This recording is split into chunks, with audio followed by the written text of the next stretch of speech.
গুরুতর অসুস্থ BNP chairperson Khaleda জিয়ার চিকিৎসায় এরই মধ্যে কাজ করছে দেশি বিদেশি বিশেষজ্ঞ দল। এর মধ্যে গেল সোমবার তার চিকিৎসায় এভারকেয়ারে আসেন 5 সদস্যের মেডিকেল টিম।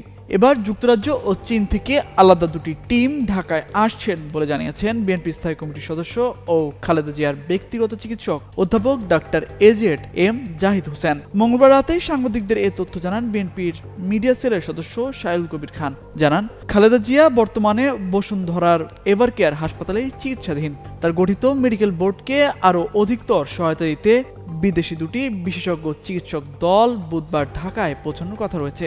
যুক্তরাজ্য ও চীনের বিশেষজ্ঞরা খালেদা জিয়ার চিকিৎসা মূল্যায়নে মেডিকেল বোর্ডের সঙ্গে সমন্বয় করে কাজ করবেন। চেয়ারপারসনের পরিবার ও বিএনপির পক্ষ থেকে দেশবাসীর কাছে তার দ্রুত আরোগ্যের জন্য দোয়া কামনা করা হয়েছে। দীর্ঘদিন ধরেই শারীরিক নানা জটিলতায় ভুগছেন বিএনপির চেয়ারপারসন খালেদা জিয়া। গত 23 নভেম্বর ঢাকার এভারকেয়ার হাসপাতালে ভর্তি হন তিনি। 27 নভেম্বর থেকে ওই হাসপাতালের সিসিইউতেই আছেন।